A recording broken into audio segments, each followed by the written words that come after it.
Hello viewers.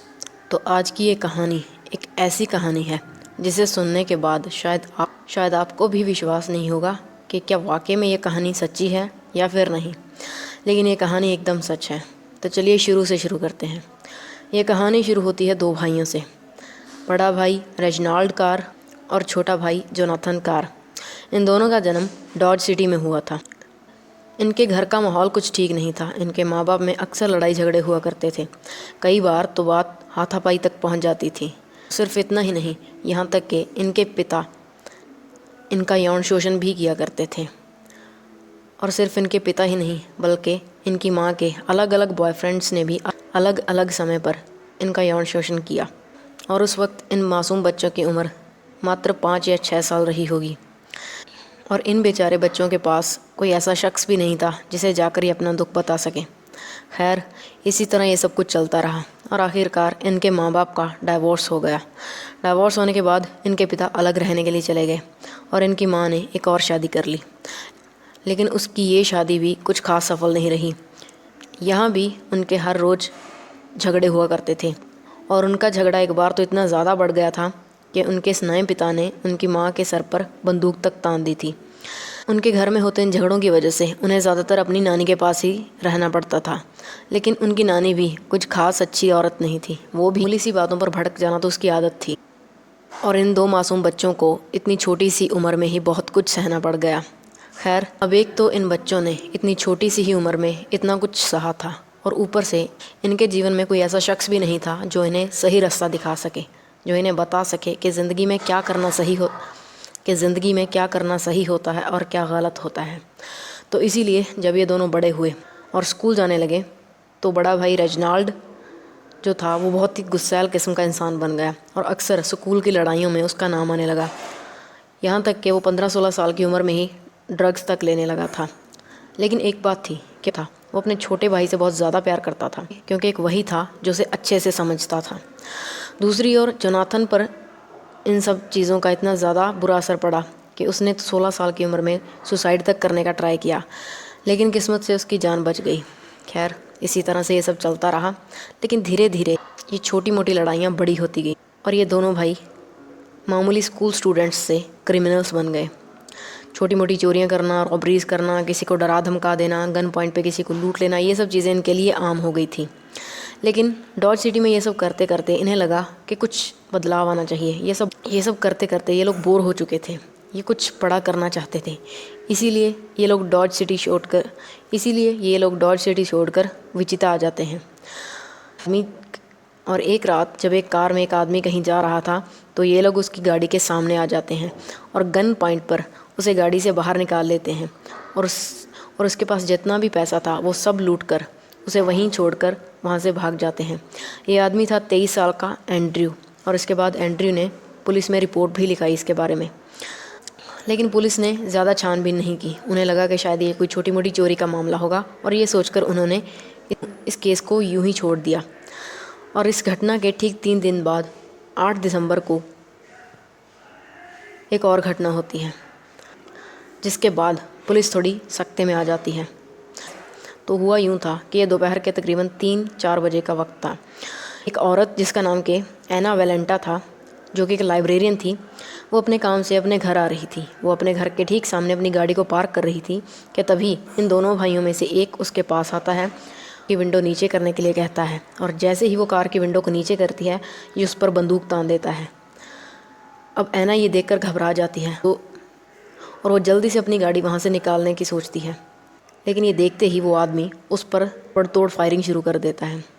एना को तकरीबन 3 गोलियां लगती हैं, लेकिन बावजूद इसके वो ज़ोर से अपनी गाड़ी का हॉर्न दबा देती है, जिसकी आवाज़ सुनकर उसके आस पड़ोस के लोग वहाँ आकर इकट्ठे हो जाते हैं। जिसे देख के वो दोनों भाई घबरा जाना कुछ और बिना कोई लूटपाट को अंजाम दिए वहाँ से भाग जाते हैं। वहाँ पे इकट्ठा होते हैं तो वो एना को देखते हैं और जल्दी से पुलिस को फ़ोन किया जाता है और एना को अस्पताल लेके जाया जाता है। एना के ज़ख्म बहुत ज़्यादा गहरे थे। एना पुलिस को उन दोनों के बारे में सब कुछ बता देती है, जो भी उसे पता था कि वो कैसे दिखते थे, क्या पहना था उन्होंने, किस गाड़ी में आए थे। और पुलिस इस जानकारी के आधार पर अपनी खोजबीन शुरू कर देती है। लेकिन एना सरवाइव नहीं कर पाती, क्योंकि एक गोली उसकी रीढ़ की हड्डी में लगी थी और आखिरकार वो दम तोड़ देती है। अब यहाँ पे सोचने वाली बात ये थी कि आखिर ऐना को उन्होंने मारा क्यों था।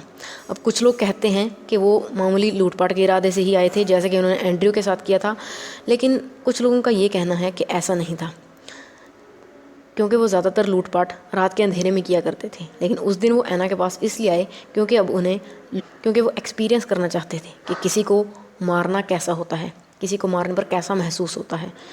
बेसिकली उन्हें लोगों को मारने में जो मज़ा मिलता है वो चाहिए था। इसके बाद थोड़ा वक्त बीतता है, जारी रखती है, लेकिन उनके हाथ कुछ भी नहीं लगता।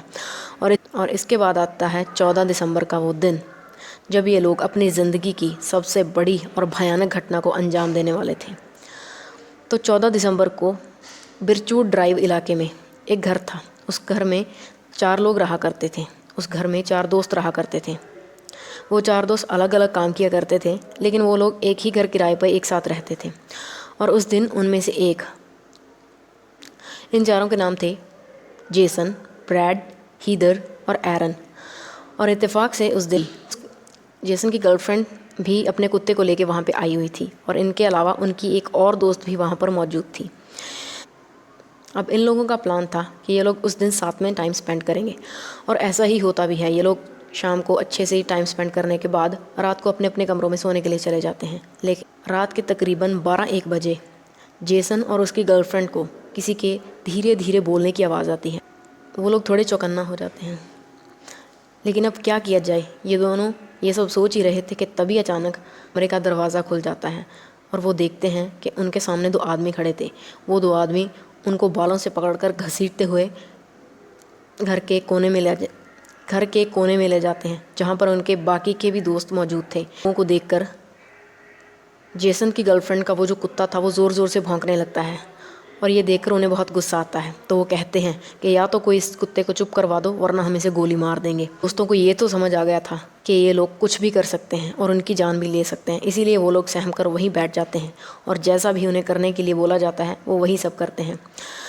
सबसे पहले इसके बाद वो दोनों भाई उन सभी लोगों को एक अलमारी में डाल देते हैं और अलमारी को बंद कर देते हैं। इसके बाद घर में जो भी कीमती सामान था वो सब इकट्ठा करके अपने बैग में डालने लगते हैं। ये सब करने के बाद थोड़ी देर के बाद ही उनमें से एक भाई उस अलमारी के पास आता है और उनमें से 2 लड़कों को उठा के वहाँ से ले जाता है। इसके बाद वो उन्हें अपने कपड़े उतारने के लिए कहता है और फिर एक दूसरे के साथ शारीरिक संबंध बनाने को मजबूर करता है। वो लोग बहुत मना करते हैं, बहुत रोते हैं, लेकिन वो उनको मार पीट कर और उनको जान से मारने की धमकी देकर ये सब करने के लिए तैयार कर लेता है। और इसके बाद वो बाकी के 4 लोगों को भी वहीं बुलाता है। वो उनमें से 2 लड़कों को जेसन की गर्लफ्रेंड के साथ संबंध बनाने को कहता है, लेकिन वो लोग मना करते हैं। उनमें से एक लड़का तो चर्च का एक मेंबर था और वो इन सबको अच्छा नहीं मानता था, इसीलिए वो ये सब करने के लिए तैयार नहीं हुआ। लेकिन फिर उन दोनों भाइयों में से एक ने उसके सर पे ज़ोरदार बैट मारा, जिसके बाद वो घबरा गया और ये सब करने के लिए तैयार हो गया। वो लोग रो रहे थे, तड़प रहे थे, लेकिन उन दोनों भाइयों को इससे कोई फ़र्क नहीं पड़ रहा था। और इतना सब करने के बाद भी जब उनका मन नहीं भरता तो वो दोनों भाई खुद उन दोनों लड़कियों के साथ रेप कर इसके जेसन का ट्रक उठाता है और उन लोगों में से जिसके भी पास एटीएम कार्ड था उनसे उनका पिन पूछकर उन सब के एटीएम में से पैसे निकाल के उन सब के एटीएम से जितने हो सकते हैं उसने उतने पैसे निकाल लेता है। और इधर छोटा भाई और इधर उसका छोटा भाई उन दोस्तों पर हैवानियत की सभी हदें पार कर रहा था। इसके बाद वो लोग बचा कुचा सामान भी वहाँ से चुराने लगते हैं, यहाँ तक कि उनके कपड़े तक भी नहीं छोड़ते। और इस दौरान जब वो लोग उस अलमारी में बंद होते हैं तो उनमें से एक इंसान तो इतना ज़्यादा डर जाता है कि वो वहीं अलमारी में ही पेशाब कर देता है। खैर वो दोनों भाई जब उनके कपड़े उठा रहे होते हैं तो वहीं बेड के नीचे से उन्हें एक अंगूठी मिलती है और पूछते हैं कि ये किसकी है। तो जेसन रोते हुए अपनी गर्लफ्रेंड की तरफ देखते हुए कहता है कि ये अंगूठी मैंने तुम्हें प्रपोज करने के लिए ली थी। जेसन अपनी गर्लफ्रेंड की तरफ रोते हुए देखता है और कहता है कि मैं ये अंगूठी तुम्हें शादी के लिए प्रपोज करने के लिए लाया था। खैर ये सब होने के बाद वो लोग उन सभी दोस्तों को बिना कपड़ों के जेसन के ट्रक में बिठाते हैं और एक खेल वहाँ से निकल चलते हैं। अब तक सुबह हो चुकी थी, लेकिन अभी भी काफ़ी अंधेरा था। वो लोग एक मैदान में जाकर रुकते हैं और उन सभी दोस्तों को एक लाइन में खड़ा कर देते हैं। इसके बाद वो एक के बाद एक उन सभी दोस्तों के सर के पीछे से उन्हें गोली मार देते हैं। वो सभी लोग वहीं गिर जाते हैं। मारने के बाद भी उन्हें चैन नहीं मिलता, तो वो उस ट्रक में जाते वक्त भी उस ट्रक को ठीक उनके ऊपर से चढ़ा कर लेके जाते हैं। जब वो लोग वहाँ से चले जाते हैं तो जो जेसन की गर्लफ्रेंड है वो उठती है, क्योंकि उसे गोली नहीं लगी थी। गोली उन्होंने मारी ज़रूर थी सबके सर पे, और उसके भी ठीक सर पे ही लगी थी, लेकिन अब इसे चमत्कार कहें या क्या मुझे तो समझ नहीं आ रहा, लेकिन उस दिन उसने बालों में एक हेयर क्लिप लगा रखा था, एक बड़ा सा हेयर क्लिप, एक बड़ा सा मेटल का हेयर क्लिप। और जब उन्होंने उसे गोली मारी तो शायद वो गोली उस मेटल के हेयर क्लिप से टकराकर किसी और दिशा में मुड़ गई, जिस वजह से उसकी जान बच गई। और उस वक्त वो इसीलिए गिर गई ताकि उन्हें उस पर शक न हो कि उसे गोली लगी नहीं है। खैर, वो बारी बारी से इसके बाद वो अपने सभी दोस्तों के पास बारी बारी जाकर उनकी सांसें चेक करती हैं, लेकिन उनमें से कोई भी जिंदा नहीं बचा था। ज़ोर ज़ोर से रोने लगती है, लेकिन जल्दी ही वो खुद को संभालती है और किसी से मदद मांगने की सोचती है, लेकिन वहाँ आसपास कोई भी घर नहीं था। वो वहाँ से भागना शुरू करती है क्योंकि उसे डर था कि कहीं वो दोनों भाई वापस ना आ जाएं। वो बिना कपड़ों के नंगे पाँव इतनी ठंड में बस भागती चली जाती है, और जैसे जैसे ही किसी कार के आने की आवाज़ से सुना तो वो जल्दी से सड़क से उतरकर कहीं छिप जाती, क्योंकि रहता कि ये वही दोनों भाई आ रहे हैं। भागते भागते वो कुछ किलोमीटर्स तक चलती है और उसे एक घर दिखाई देता है। ये घर का लाइटों से काफ़ी सजा हुआ था, क्योंकि ये जल्द ही क्रिसमस आने वाला था। वो ज़ोर ज़ोर से उनके घर का दरवाज़ा खटखटाने लगती है। घर में एक पति पत्नी थे। उन्होंने जैसे ही उसे अपना शरीर ढकने के लिए कपड़ा देते हैं और पानी पिलाते हैं, फिर उससे पूछते हैं कि आखिर उसके साथ हुआ क्या है। वो जल्दी से उन्हें सारी कहानी बता देती है और उन्हें कहती है कि वो जल्दी से पुलिस को फ़ोन कर दें। वो दोनों जल्द ही पुलिस को फ़ोन कर देते हैं और जेसन की गर्लफ्रेंड हिम्मत दिखाते हुए पुलिस को भी सारी कहानी ज्यों की त्यों बताती है, क्योंकि उसे अगर वो मर गई तो किसी को पता नहीं चलेगा कि आखिर उनके साथ उस दिन क्या हुआ था। इसके बाद जल्दी से पुलिस आती है, उसे हॉस्पिटल लेकर जाया जाता है, और दूसरी तरफ पुलिस जेसन के घर के लिए निकल जाती है, जहाँ पर यह सब कुछ पिछली रात को हुआ था। यह खबर आग की तरफ फैल जाती है। पुलिस इस घटना की सारी जानकारी कि वो दोनों भाई कौन सा ट्रक लेकर भागे हैं ये तक मीडिया में बता देती है, ताकि अगर लोगों में से किसी ने ताकि अगर किसी भी इंसान ने ऐसे किसी ट्रक को या फिर ऐसे किसी दो भाइयों को देखा हो तो वो पुलिस को इत्तला कर सके। अब ये सब चल ही रहा था कि पुलिस को एक फ़ोन आता है। एक आदमी उन्हें फ़ोन कर बताता है कि जैसे ट्रक की उन्होंने फ़ोटो टीवी में दिखाई थी वैसा ही एक ट्रक उसकी बिल्डिंग के बाहर खड़ा है।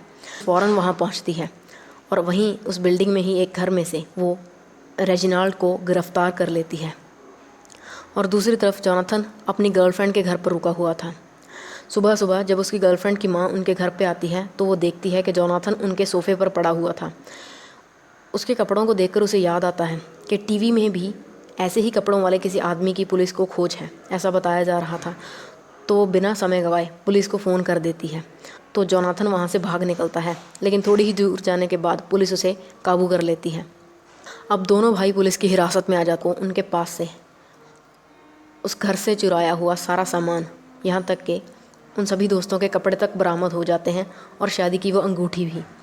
इसके बाद मुकदमा चलता है और ये मुकदमा काफ़ी लंबा चलता है, लेकिन अंत में उन दोनों भाइयों को जो क्रूरता उन्होंने उन मासूम दोस्तों के साथ की थी, उन मासूम लोगों के साथ की थी, इसे देखते हुए उन्हें मौत की सज़ा सुनाती है।